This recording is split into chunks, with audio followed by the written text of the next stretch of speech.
everyone, start off by taking a beetroot and then slice out a piece of it. Cut off the sides of it in order to take off 2 of the pods. Now, of the small slices that you've taken, make multiple slices out of them to form these almost semicircular shapes. Now, join 2 pieces together in order to make these petal-like shapes and then arrange it in a circular shape in order to make it look like a flower. After this, make another of this right underneath it as such. Now, once you're done with this, you may also make another one on the side depending on how many pieces you have left. Now, after you're done, this is what it should look like. Then, take some cherry tomatoes, slice it into half, and then add it at the center of each of these. As you can see, this will be the final look of our dough.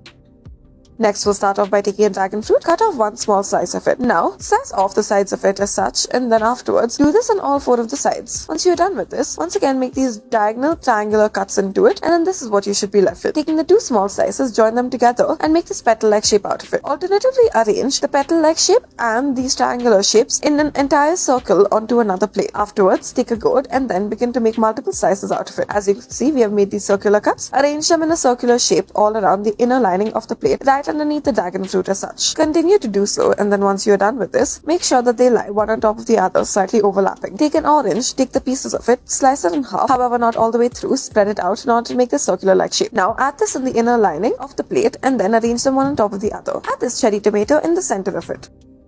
Next, we'll start off by taking this gourd and then afterwards slice it diagonally as such. Begin to make these multiple slices out of it and then move it slightly from one side towards the other. Now, for the next piece, make it go cut all the way through. After you have cut it all the way through, now cut off the top of it ever so slightly. Do not go all the way through to it. Insert one piece into the other as such. Continue to do so for all of the pieces and then do it for the second part of it as well. Arrange them one on top of the other. Afterwards, take a cherry tomato, slice it in half, add them one beside the other. Next, take a gourd and a radish and then slice this radish as such. Then make a small slit in center of it.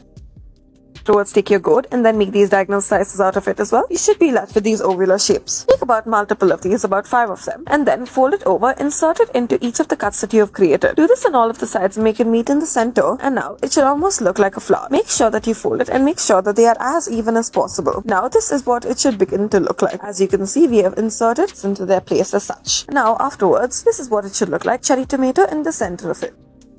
Next, take a gourd and then make a diagonal slit through it. Afterwards, cut either of the sides so that it can stand properly. Cut the back of it as well. Make a small slice through it and then only slice it all the way through in the second slice of it. The first time, do not go all the way through. Now, taking the lengthier side of it, make a lengthy cut through it. Reverse the side and make 2 small cuts on the other side. Spread it out, insert it, slightly push it to the back. Take another piece of the gourd, insert a toothpick through it so that you can make it stand onto the gourd as such. As you can see, we have made butterflies. Thank you for watching.